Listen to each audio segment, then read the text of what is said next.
guys, JC Peretz here of allstarcharts.com, and I am joined by my esteemed colleague, Mr. Sean McLaughlin. What's up, Shawnee? Man, I'm glad I showed up for the tailgate. This looks great.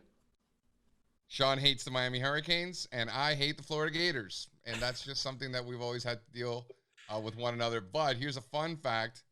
Sean's a big Buffalo Bills fan, so I'm wearing a Jim Kelly jersey. So I got Which Jim Kelly. you earned some props for that. So well done, boyo. Well done. I did there. See what I did there? So big game on Saturday. I'm very excited. It's college football season. Your favorite chart, we'll show that in the show notes. Your favorite chart was the how many days left till college football. That was a good one. Yeah, that was a good one. Shout out Stephen Weitzel. All right. So what we like to do here is, walk through the trade, walk through the thought process. The people out there, they don't get to eavesdrop on our conversations, which I really enjoy our conversations because I like the way you think through things, sort of my knee-jerk reaction, and then you're like, no, JC, we shouldn't do that because of this, and I really, really like that, and I've learned a lot throughout that process because, listen, I don't claim to be Mr. Options guy, far from it. That's why, that's what I come to you for. So what stood out, we were in our meeting this morning. We have our analyst meeting on Wednesday mornings, and we were talking about a lot of things. Why did this one stand out? Well, we spent a lot of time talking about the retailers, and a couple of weeks ago, or actually about a month ago now, we as a collective, we were thinking that, wow, if the market's going to roll over here, then it's probably going to be led by retail. We'd been watching the chart there, and it seemed to be hitting up against some upper resistance after a pretty good run that you're highlighting there on the monthly chart. And that felt like a natural place to roll over. And it seemed to be the weakest among all the sectors. But Right. fast forward 4 weeks later, and the XRT is still just hanging there, going sideways. And if anything, it's earned our respect that, oh man, maybe this is telling us something here, JC, that maybe we're about to start running higher against everyone's expectations. Yeah. Definitely. And what stands out to me is, we were saying in our meeting that if the Bears were going to take control, this was going to be the time for them to do that. And they didn't. They weren't able to. And now you have and by the way, this is the equally weighted, right? This isn't a cap weighted, Amazon-led index. This is equally weighted. Amazon isn't even in the top 20 or 30 probably, right? Because it's equally weighted. So they're all around 1 point something% each.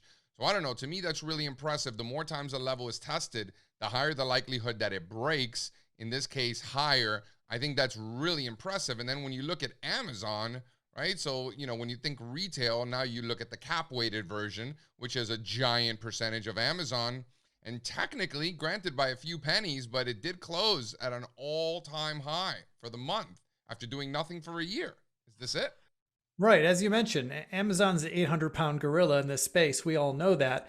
And as you might expect, with the XRT going sideways for a while, Amazon itself has traded sideways for the better part of a year. And we had a little bit of a fake out last month. It looked like Amazon was really going to take off. You could see it in that red candle in the circle there.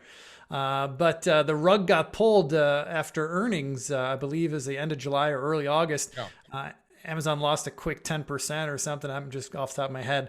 But the good news is that Amazon traded right down in the middle of that range and held firm. And another thing that we talked about in the meeting this morning was how this whole base that's setting up in the retail space could act as a trampoline for the leaders. And Amazon trading, actually can't really see it on this chart, but if you look on a daily chart, Amazon surely looks like it's taking the action of a trampoline bounce, the way it's bounced off that low from a couple of weeks ago.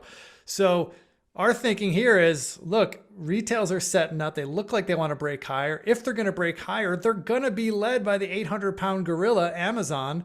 So let's get involved. So we wanted to get long Amazon. Look, Sean, doesn't this guy remind you a lot of this guy? Certainly Maybe does. not as long, but you're right. I actually like this new base better. It's a little tighter. It's a little flatter. I mean, well, one thing I will point out is that in this case, the base was beneath, overhead supply, right? Beneath, all of this resistance from these Fibonacci extension levels, right? That go back a long, long time. In this case, we're doing so above those levels, right? To your point, healthier. Right. So the first question you asked me in the meeting today was, all right, well, let's get long Amazon. What's the best way to do it? Should we be buying calls here? Because volatility is pretty low. And I said to you, I said, yeah, JC, the volatility is low, relatively speaking, and sure, the play would be to buy calls, but I'm not managing a multi-million-dollar hedge fund here, JC. I don't have just absolute dollars to throw at this thing. I looked at the 25 delta calls, which, as we all know, Shawnee loves the 25 delta calls when he's getting just long calls. 25 delta calls in February. They're going to cost me $8,000 per contract, JC. That's a lot of cha-ching to be risking on one contract. I said, all right, let's do the risk reversals then. And you're like, yeah. So you said, no, okay, even worse. yeah. You said the risk reversal. Let's have the puts pay for the calls. I'm like, okay, that's also a reasonable idea. However, in this case, if we sell the puts to pay for those calls, the margin required on those puts is going to be $40,000 per contract. Stupid, JC.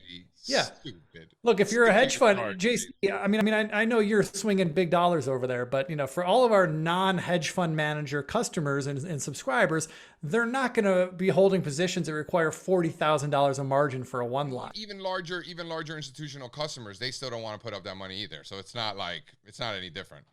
Absolutely. So we kind of went down the chain. What's the next best thing? And look, I like the bull call spread. It's a strategy I use often, and especially in these high dollar names when I want to keep my my absolute dollars at risk, controlled as best I can. It's still going to be expensive, more expensive than I like, but we could put on a February 380 or 3,800, 3,900 call spread, meaning we're buying the 3,800 call, selling the 3,900 call. We could put that on for $30. Well, we put it on for $30. You could actually get it cheaper now. Amazon sold off a little bit today, like a lot of things did late in the afternoon today. So people putting the trade on now could actually get it on a little bit cheaper. We're not worried about it. We never get the perfect price when we put a trade on. That's part of the game. You don't? You don't get a perfect entry every time?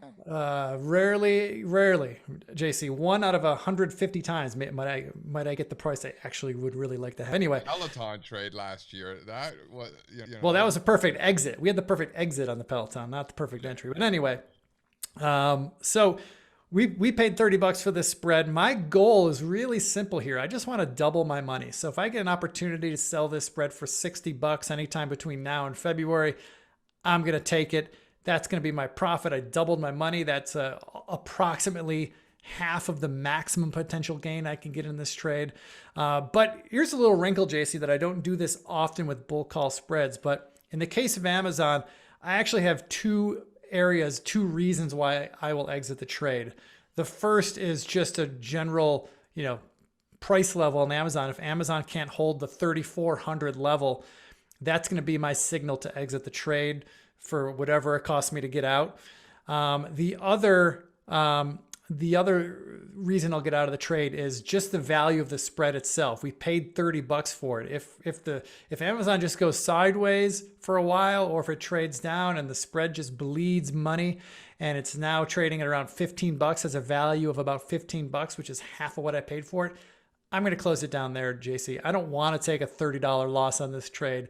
I'm willing to. I'm accepting that as a possibility, but if I get an opportunity to sell it, if it's down to $15, that's where I'm out. So those are the two reasons I'll exit this trade. Otherwise, I'm looking for a $30 gain on this trade. I'm going to try to sell the whole spread for $60 if it goes our way. Listen, Sean, I love your little wrinkles. You've got a lot of rules and a lot of firm rules, but I like how you're a little bit flexible sometimes. I appreciate that about you. Have I ever told you that? It's always feels good to be loved, JC. Thank you. Yeah, I mean, you have terrible taste in football teams. Terrible. I mean, at least you're not a Jets fan. That would be that'd be the one way that you can actually be a worse selector. Well, we could agree on our mutual hatred of the Jets and Patriots, and in the next few weeks, the Alabama Crimson Tide. All right. Well, everybody's rooting for Miami on Saturday. You think we got a shot, Shawnee? It hurts me to say it, but even I am rooting for Miami this weekend, so I'm rooting for it. Yeah, baby, you heard it here first. We can always run that tape back in the future, Sean, so we got you. We got you on tape. Listen, thanks for the trade. I really appreciate, thinking through, right? Because my knee jerk was, volatility is cheap, buy the calls. And you're like, And then I'm like, all right, sell the puts and we'll do the risk reversal. You're like, right? So like, I really like the thought process, and you make great points. And, you know, that's why I stick to my charts, and we leave the options to you, my friend. All right, buddy. Good luck this weekend. All right. Adios. Go Canes.